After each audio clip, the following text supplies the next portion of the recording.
Josie just told us that in 2015, we decided to lower our fluoride levels, and the state didn't match suit till 2019, and nothing necessarily happened in that time, but they were telling people that they're planning to lower it, giving them permission ahead of time to lower, yeah, does that make sense? Kind of. So I don't think they're gonna do anything. they're not. They have much bigger fish to fry. They don't tell us. want it on, they don't want it on the front page.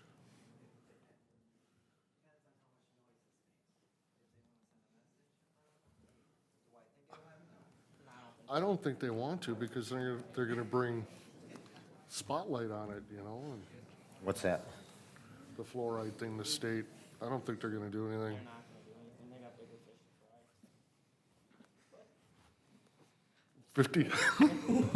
to fry. 50 chance either they will or they won't, you know. Jimmy, he said she's ready.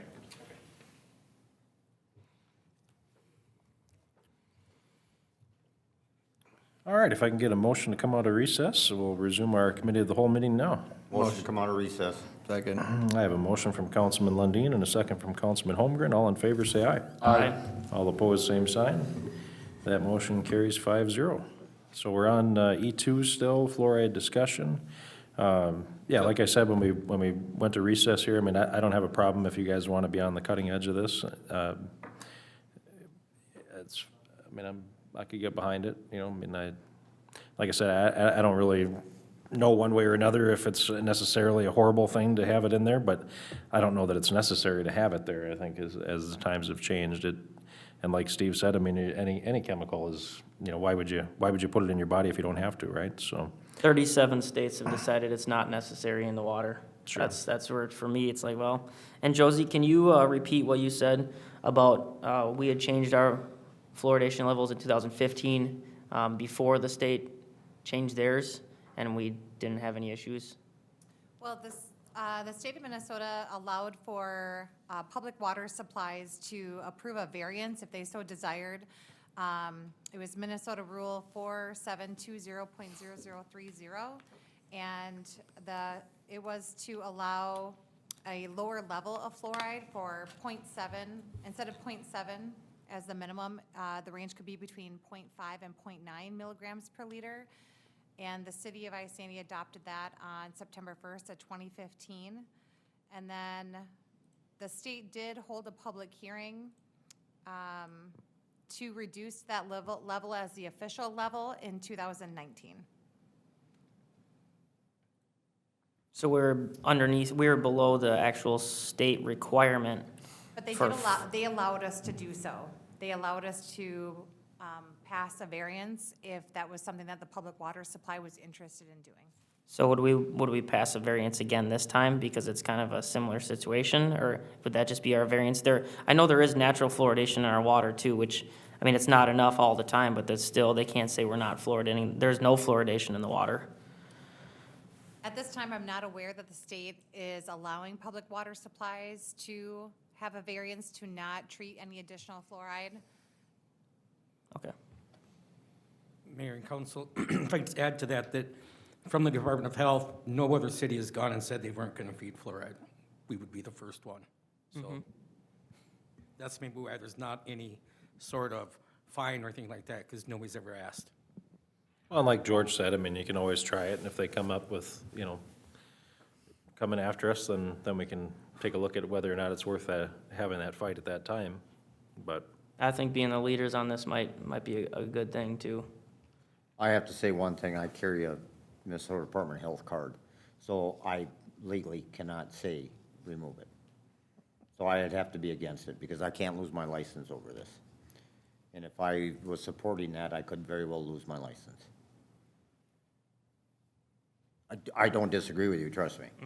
I don't disagree with you, but I can't say to remove it. Because that is jeopardizing my licensing, and I can't do that.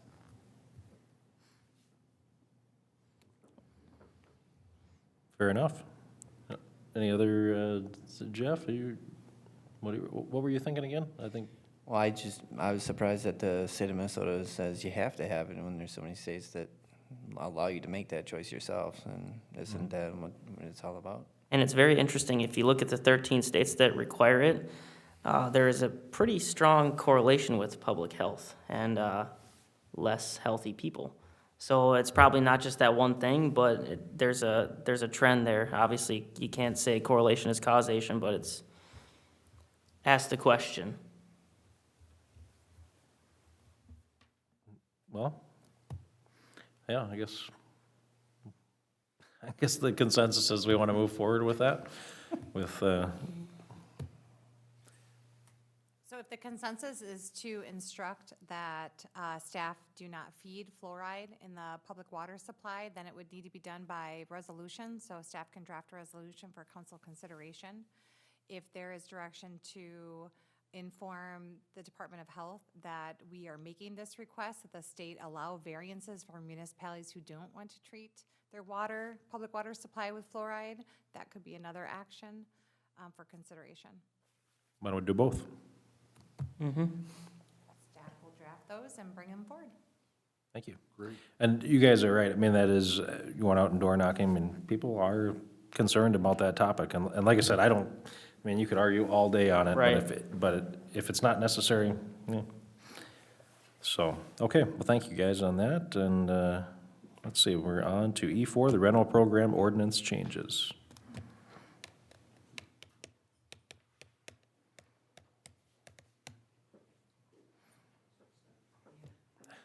Vertically challenged, so I'll start on the side. Sorry for the long wait. Yeah, oh, no problem. Very interesting topics. Good evening, Mayor and Council. It's always interesting here in the city of Absolutely, Isani. absolutely. I heard we got some fans at the county that watch our meetings on their lunch breaks even. Yep. Yeah, that's how interesting we are. I don't know if they're fans or, yeah, I'll just leave it at that, but, okay. So Josie, do you want to give us a little bit of backstory here on what we're about to discuss, or, okay, I will, Okay. sorry. So starting in August 2024, it was decided to move forward with Rum River Consultants to provide full rental licensing administration.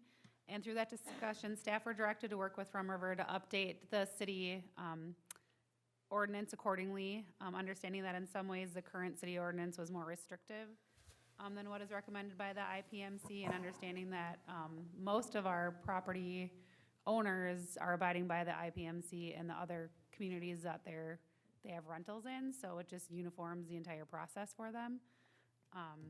The following updates are in draft form, and Carrie is here to go over that with you, and so she can speak to them better than I can.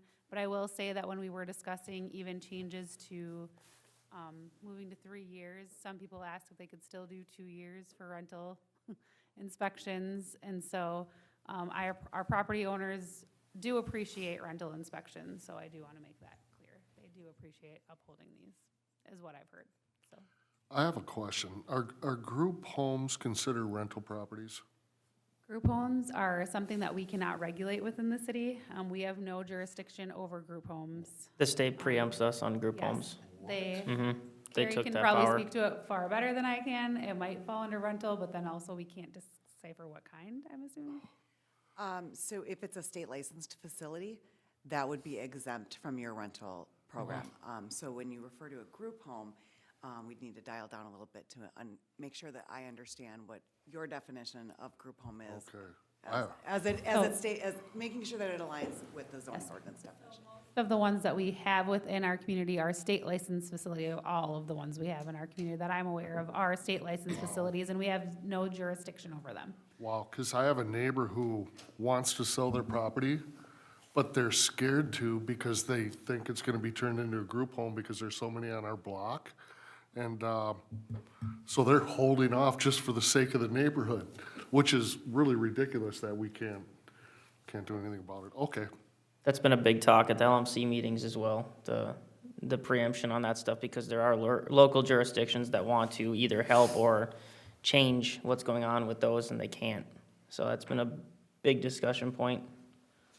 All right, back on topic. Sorry. topic. Anything else you wanted to add, Stephanie? No, I think Carrie will do a better job of answering any of your questions than I Okay. can. Thank you again. Great introduction, Hillsheim. And before you tonight are just draft ordinances of Chapter 253 and 256. Following the August 20th meeting, we did meet with staff and felt that a repeal and replace would be most appropriate and best understood with the amount of insertions and changes and formatting, and some of the language was quite archaic. I'm not sure of too many people that refer to their home as an abode anymore. So we were able to do that, and I would say for some highlights on Chapter 253 would be, again, just updating, clarifying the language, making sure that it's consistent throughout the chapter. The biggest change is the deletion of Section 253-9, which that is conduct on licensed property. And I can go into that if you have questions, but the really short version is that police departments are best suited to oversee criminal activities that are happening on any property, whether that be rental or owner occupied. And the long version is the U.S. Department of Justice has issued a press release regarding crime-free housing.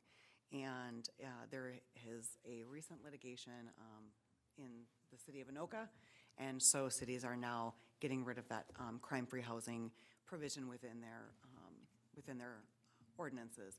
And again, referring back to the police department is definitely best suited to oversee the criminal activity. Other than that, if you are supportive of the changes before you for Chapter 253, we would move forward with putting this on December, I believe? Yes. December's agenda for formal adoption, and then we would also include a summary publication as well. And I'm here along with Mr. Schrader, and we can answer any questions that you potentially would have. I have a request, not so much a question. Would it be possible, say if there's something that's found out of compliance and the property owner doesn't agree with it or is upset about it, can you just send them directly to us? Because like the sliding lock and bolt thing, if people don't know that they can come to us and ask for a solution potentially, then they might just be really upset and just feel like they're kind of railroaded into it. And I'd like to know if there's other things in our ordinances that might not be totally reasonable in all situations. So I think you're referring, Councilmember Merrill, to Chapter 256, and I'll do some highlights and we can talk Oh, okay. more of that. Got it. But 253 is just the rental licensing program provision. And that is, again, not many changes were made, just formatting, looking through, getting rid of repetitive or redundant language, and then clarifying. Yeah, so it's not changing the standard of what they're inspecting to or anything like that, No right? So- standards have been changed with either proposed ordinance before you, but we certainly can go into a little bit more detail. I wasn't sure if you planned to talk about that yet. Okay, got it. Perfect. Sorry. No, you're good. Thank you. I don't have any questions with 253.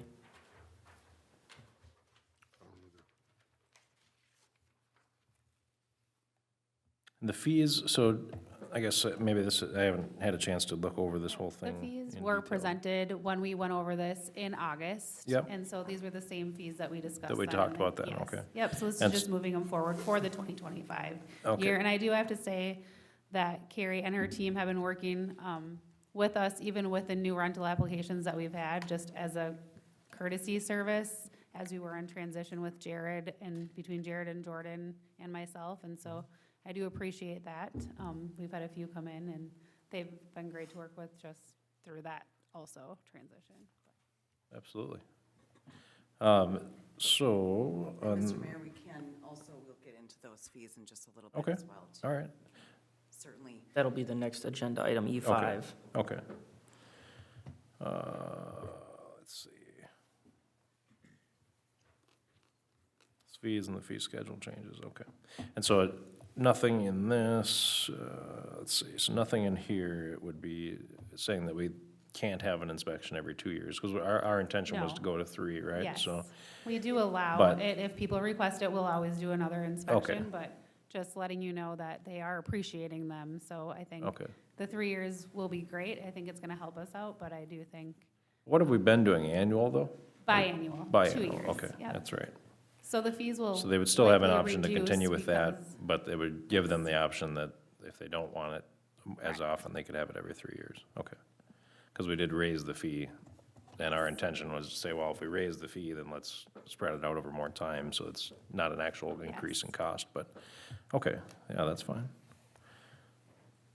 And if I might draw your attention to page 33, towards the bottom there, that's the cycle at which the residential building and/or residential unit, rental unit is placed is at the discretion of the city administrator or their designee. And that is, so that gives that flexibility. It is our understanding that you want in a 3-year cycle. So we've been working with staff on evening those units out to a cycle A, B, and C. But then that provision is in there in the event that, instead of saying it has to be 3 years, if a property owner would like an inspection before that 3 years is up, it does give that flexibility for property owners. Sure.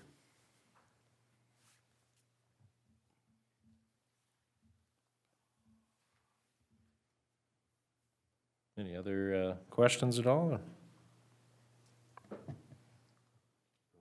Motion to approve. She has, We're taking motions on that? No, not yet. We're not. just a You're consensus right. to know we can move forward with that section. No, looks good to me. And then the second ordinance draft that's before you, again, not voting tonight, just looking for discussion and direction from the city council on how you'd like us to move forward. There's been a lot of discussion over the last several months, again, at the August meeting and some meetings prior to that, about some of the standards centered around the homegrown property maintenance code and then the IPMC, the International Property Maintenance Code. And when we were before you a few months back, you wanted to see kind of what that would look like as far as those changes. And one of, again, just going through some of those highlights. And I am going to go a little bit more into detail with this one, just because there was, this is a little bit more of a shift, so to speak. The standards align with your standards, but I want to make sure that the council is fully aware of any significant changes, so to speak, like Councilmember Merrill had asked about the locking systems. So if you would turn to page 57 in your packet, excuse me, 56. Again, the findings, that information is in alignment with your current city code. Carrie, I don't think we have the same page numbers as what you've got there. so- She's going to 256, which is the findings, that's section 28, whatever that is, I can't read it, 256-1. It's where the red ends and the blue starts. Okay. I come when she said 56, and I'm like, Yeah, I there's no was page looking at number. Well, the she's page got, number. yeah, You have the page numbers, we don't. Okay, I apologize, yep. okay, The thank you. blue towards the bottom there. Gotcha. Yep. So that is, again, this, with the amount of changes, the repeal and replace, to provide clarity on what it is that you're reviewing, that's, we have found that to be helpful. And so again, findings align with what is currently in your code, along with flipping over to the next page, application of provisions, just going through and identifying that, permits are required if, things are moved and altered and things like that. And then that next part, which is section 256-3, is the actual adoption of the International Property Maintenance Code. And I'll go through those items, or some of them. In section 101.1, it actually states that you're changing the name of that to the Property Maintenance Code of the City of Isani. And that's very typical within jurisdictions. You refer, just like the state of Minnesota, it's the Minnesota State Building Code, but it's the International Residential Code, International Building Code. So it's just calling that what it should be, which is your code at the City of Isani. I have a question quick, if that's okay. So on this, if they were to change their requirements, would that automatically would have to change our ordinance as well? Or is this generic enough to say that you guys would just follow that, basically? As this is written, it's the 2021. So at the state level, when it comes to the I codes, which is the model codes that we all operate International under. building codes. International building codes, correct. International Fire Code, International Building Code, International Residential Code, International Plumbing Fuel code, Gas Code. plumbing code, electrical code, it's every 2 years they revise, it's on a 2-year rotation. Yes, and the building codes, like the property maintenance code, are every 3 years. And so every 3 years, a whole new set of books, so to speak, and there's hearings, and Mr. Schrader actually just attended them. And where was that? That was East, Los Angeles. So right now, it's internationally, or nationally wide, it'd be the 2024, but the state of Minnesota is usually a few years behind that. So 2021, so to answer your question, that is identified in here, and the reason why we do that is if there's a significant change, we're reviewing that and bringing that to the city council for your review before it's automatically. We don't have the state mandating this, which is a little bit different than the state building code. So if there's a change, it would come before the city council. So we could theoretically, if we decided, we'd have to change it every 3 years, theoretically. Is there any way to just write it that we would just follow that no matter what they do? I guess I just don't want to see us having to come back and revisit code every 3 years. I don't think that's necessary unless there's a really big change. For Okay. instance, going from the 2018 to the 2021, it would have needed to come before you, but prior to that, it wouldn't for several years. Okay. Because there wasn't very significant changes. They did do some reorganizing in the IPMC and switched around some of those sections that I have, and we all have identified as deleting, and we'll get into that because they are listed. And so if that section changes, and you're saying delete this section, and it doesn't align with that, that could be problematic. So again, this is about every 6 years or so that it would possibly come before you. I don't anticipate any other significant changes. It's a pretty, unless there's a mandate, of course, either federally or by the state. That changes, mandates always change everything. So, on the next page, I just, again, wanting to identify a couple of things for you is on bullet point number 6, where it says the following sections are deleted. That is deleted due to, those sections are proposed to be deleted since you have already established an administrative penalty process, and that is identified in Chapter 65. So, and we can look at that here in a little bit, but that is the third draft ordinance that's before you to review tonight, and that is just including rental dwellings as a part of that administrative process. So those sections that I've identified there on bullet point number 6 have been deleted because you already have that process well established. You don't need to go with a different process. It seems to be working very well. Bullet point number 9, the city of Isani has established that 8 inches is that threshold for grass. So in that section of the IPMC, which is section 302.4, that we have added the language that matches your current language. And same thing with section bullet point number 10, that identifies the dates that screens are required. Again, that does align with your current requirements. Bullet point number 11, that is, that does allow for the sliding bolt lock, which, as Councilmember Merrill brought up, that was recently amended in February to allow that type of a sliding bolt lock, which currently is not allowed in the International Property Maintenance Code. I think that's about the only one that isn't. Otherwise, it all aligned very well with your current codes. It does dive a little bit deeper into occupancy limits, which is good because you don't want too many people residing. There's a lot of families. I'm one of them. My mother lives with us, but when we start packing in a lot of people into homes, that can be a safety hazard. There is some occupancy limits within the IPMC, and that aligns pretty well with the building code as well.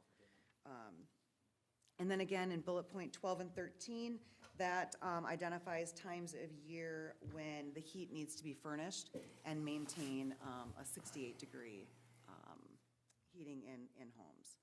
I have a question on the occupancy. Is that per square foot then, I would assume, or is it per property? Because there's a lot of families that kind of all stick together, basically the whole life cycle. Is that a per square foot thing or a per property? Square foot. Okay. And I believe, going off my memory, it's the first 50 square feet is one, and so you can't, husband and wives, they need to be residing in the same bedroom. And so it's one person to 50, and then I believe it's every 70 square feet over that. So in other words, you wouldn't have a Okay. bedroom that's a 10 by 10 and 10 people sleeping in that bedroom. That would be a safety issue. Okay. It's reasonable, though, what they have? Very reasonable. Okay. Yes. Sounds good. I can't think of a jurisdiction that I've seen have issues with that. Okay.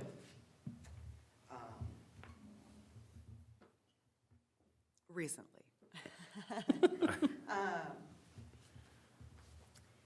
The majority of the rest of it, again, penalties is that chapter 65, where we've added the associate planner, Mr. Haas's position, as a position that would be able to issue an administrative citation, along with that cost with the rental dwellings and these are property owners that refuse to get their properties licensed for rentals. Nuisance abatement is already identified, and it's an established process in City Code Chapter 216-6. So those were not also, the abatement process with the IPMC was not adopted, because again, you have your own established process for that. That is the really highlighted view, but I did want to point out things that were actually changed, so you understood that it wasn't just adopting a international code that might be appropriate for another area of the country that's not for the city of Isani. And we did a good job with this process, working with staff on understanding council's expectations and the temperature and what the community of Isani is preferred when it comes to regulations. I want to ask the council your opinion. Do you think apartment buildings should be different than standalone homes? As far as which aspect? Inspections? Like how often, or like, what do you Yeah. mean? Isn't it just random units in that apartment that are inspected? No. Again, U.S. Department of Justice has issued and cities have been sued for discrimination. So it is it's a cycle. So you have to do every unit in every apartment building? We do, but we don't have to do it all the same year.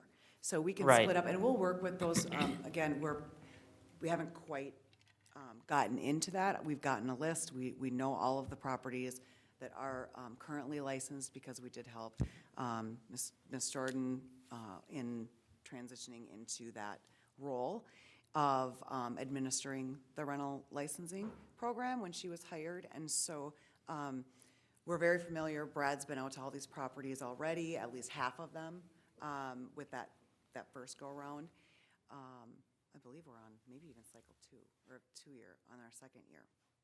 So we do have a good idea, and working with the property owners so that,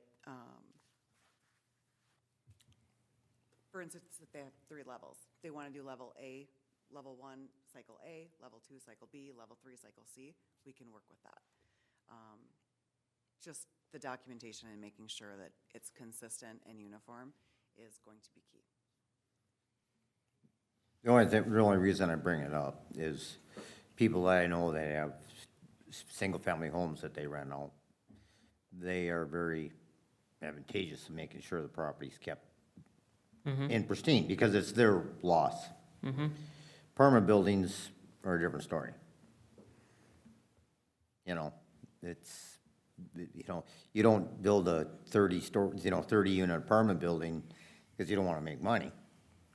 You know, I mean, it's ultimately a goal to make money, but if they can get by with not doing, you know, annual inspections on it, they're definitely going to do it because that's less money in their pocket. I just bring it up, devil's advocate on that. May I ask a question related to Councilmember Lundine's comment? There are communities that we are in, that apartment buildings, the common areas are typically inspected on an annual basis, not every unit. So the common areas, the corridors, fire extinguishers are looked at to ensure that they have not expired, laundry areas. Those common spaces are done on an annual basis, so that fee that we're proposing, that's in just a little bit, would be a fee that they would need to pay on an annual basis, but not the per unit. That is an option, and that is very common when it comes to apartment buildings and communities. I mean, Those common that's very spaces. simple for a fire door not operating in a, you know, fire doors have to be in apartment buildings, they don't have to be in a single-family home. You know, so it's very common that fire door isn't operating correctly. You know, if they don't have to fix it, they ain't gonna do it any sooner than they have to. I mean, I'm just looking at it as residents, you know, even though they don't own, but they're renting, they are still our residents. And I'm looking out for their best interest. I wouldn't be opposed to the common areas being done every year, and then the units. Because I think I was under the impression, you were too, Luke, was that they could spot check Right. units. I was under that impression, but she clarified that. So, but I think those common areas should be done every year. I agree. It's different than a rental house where you have one family living in it and they know everything about the house because they don't have control over a fire extinguisher or something that's unsafe in a common area. So I think a yearly. You know, I would definitely go that way. At least the common areas should be inspected once a year. If you said that's common, is there must be an incentive for these apartment complex owners to do that? Do they get reduced insurance if it's inspected every year? Because that's, most of their liability is going to be in the common areas, so is that why they do it? So they would have that incentive anyways? Yeah, I don't know because I don't know what insurance companies, it's an excellent question. Okay. But I have heard that if they can provide that proof or inspection record, which they do get a copy of, that annual inspection has been done and performed by the city's rental licensing inspector, that there is, I've heard that, but I can't, that's not. I mean, I would guess so. I would assume it would be too, but, you know, I don't want to put anybody out or say I'm being offensive to anybody or whatever, but I could see it happening that, you know, they buy the cheap insurance and they get by as much cheap as they can, but we've had that discussion. Sometimes what you lack in getting insurance isn't my fault. You know, I just feel that I think we owe those people that are renting. It's a necessary evil to have in town, is the apartment buildings, but I think we owe it to them as renters to try to make them as safe as possible. Mr. Mayor, if I might also add a comment as well, it's from a safety, through a safety lens of that annual common area inspection. It is, if you think about some apartment units, they're 24, 36 units, and they have these common areas, and you have multiple people going in and out. And the property owners typically, not always, but a lot of them will hire property maintenance companies. It also gives property owners an assurance that their property maintenance companies are operating their buildings and, again, protecting that asset and ensuring that their safety standards are also upheld, which typically aligns with the International Property Maintenance Code. So fire extinguishers, we all know, we've all been teenagers, not that I did this, but, you know, where teenagers are in and out of apartment buildings and graffiti and, you know, taking down smoke alarms and things like that. And depending on the size of the building, maybe that's not noticed by the property. It's just another set of eyes. It's another way of ensuring that safety is met. But like I said, I wouldn't be opposed to that on apartment buildings. Single-family homes is a little different story. Right. All right, so you guys are saying you want apartment buildings, common areas once a year, and then, How much is that inspection for a common area in the average apartment building? Does that vary based on number of units, I assume? No, because we're not doing the units. Okay. So, I need to, Mm-hmm. real quick. Just to make sure, it's not really putting a lot of financial pressure on some of these apartment buildings. Yeah. Think about what they're charging. Oh, I know, per but unit. then they're just gonna increase that rate, So that would be the $400, and that's the flat fee. Okay, So it wouldn't be that per unit fee that's added on top of that, because we're not going in those units. So then the units would be inspected the same as all of our other, either 2 or 3 years at the landlord's discretion? Right? Correct. My understanding is 3, unless requested. Right, right. That's how it's written. Yes. I didn't say it that way, but that's what I meant to say. I'm fine with the yearly, just because then it's safer, hopefully. For the common areas. Yeah, for the common areas. Yeah, and I think, Carrie, you did a great job of laying out the changes and the bullet points there on that too, so. Any other questions at all on this item? City staff, you guys were okay with all of these changes and the language and everything? You didn't see any potential issues that we should know about? We worked through, we worked through prior and went over all of it again afterwards, so. Okay. I think this is the right direction for the city to make. I think it'll clear up any confusion between the ones who do own multiple rental properties and make sure Isani is still safe, but not unattainable for those people who do want to own rentals within the city.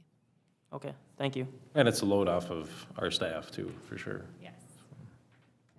Awesome. I don't know if we're gonna get to the next one. Yeah, I don't know if you wanna start it? We can start it, but they're gonna get stuck here. Well, we don't have much on the council anyway. What do you guys think? Let's go ahead and, if we wanna, so yeah, I think the general consensus is, nice job, and let's bring it over to council, we'll get it approved, and, thank you for all your help with that, and appreciate that. I just don't wanna keep them here any longer. but Yeah, let's try to, it's inevitable. Let's start. yeah, I know. It's Let's inevitable. start it anyway, we'll try to go as fast as we can here. So moving on to E5, the building inspection fees and the fee schedule changes. Thank you, Mayor and Council. After cannabis and fluoride and now rental, I feel like this little bit of a letdown when it comes to fees. When you're looking at fees, it is a 4-letter word that starts with F, but that's what drives these programs, and there's a real reason for that. I myself have been in this industry since early 2000s, and I've administered over 40 building departments now. And when you look at the fees, it is a fee for service, and it takes a certain amount of funds, a certain amount of resources in order to affect the administration of the building code. And Ms. Levitsky and I have actually been to classes, a number of classes, and we taught one last year that the state attended with what we're coming up with as the model fee schedule. And working with jurisdictions, a lot of times those fees are too low, sometimes the fees are too high. What we've assembled is a model fee schedule. Again, as a private business, we are the epitome, if you will, of an enterprise fund. Because we have to be exactly responsible to you and to the residents, of course, but also our requirements to the State Department of Labor and Industry. There are licensing requirements, continuing education requirements for staff. And as you can imagine, a consulting firm, our employees' wages, that's our highest expense. Along with that are vehicles and insurance and things of that nature. But what we've settled in on over the last several years is what we call a model fee schedule. And again, Scott Wheeler at the Department of Labor and Industry attended our last class, and he gave us some pretty high marks on that for the accountability. Again, because we need to be accountable to the state as well as the residents. And that's what we've done here, is assemble a model fee schedule. So I'm sure everybody had a chance to look through it. I'd love to entertain any questions. So I guess I had a question. We had talked in length, I believe the last time you guys were in here, about permits costing too much money. And I look at this and I see, I respect and understand what you're saying, but every single change was the opposite direction of what we were hoping for. And I think that I understand the business side of it, but at the same time, I think the city's going to have more of a liability issue, because if the cost of permits goes up, that means less people are gonna be apt to pull the permits. And I think that lends to a dangerous situation for the future of, somebody buys a house and somebody didn't pull a permit to do something because the costs were too high. And I don't know how we change this, but I'm personally not totally happy with seeing all the prices go up.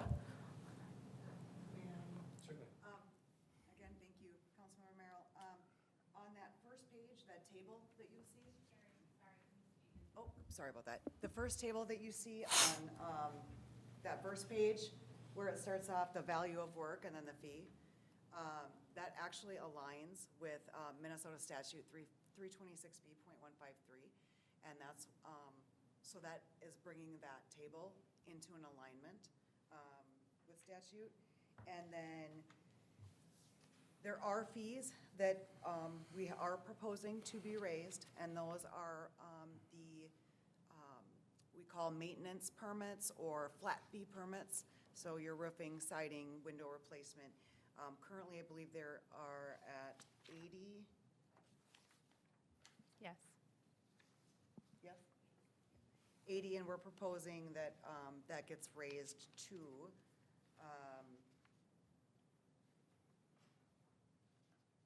the colors are throwing me off, and I don't have my bifocals on. You want mine? Yeah, right? Where is it? 125, thank you. 80 to 125. Okay. Well, if you don't mind, if we can kind of pause that, we got to get our city council meeting up and running here, so, so at least we got the ball rolling on the discussion, so, sorry we couldn't squeeze you in all the way here, but. This one should be fairly Yeah, it quick. shouldn't be a long council Yeah. meeting, so. All right, if I can get a motion to go into recess. Motion to go into and, recess. Resume after our council meeting. Second. I have a motion from Councilman Merrill and a second from Councilman Lundin. All in favor, say aye. Aye. All opposed, same sign. That motion carries 5-0. So we'll go ahead and get into our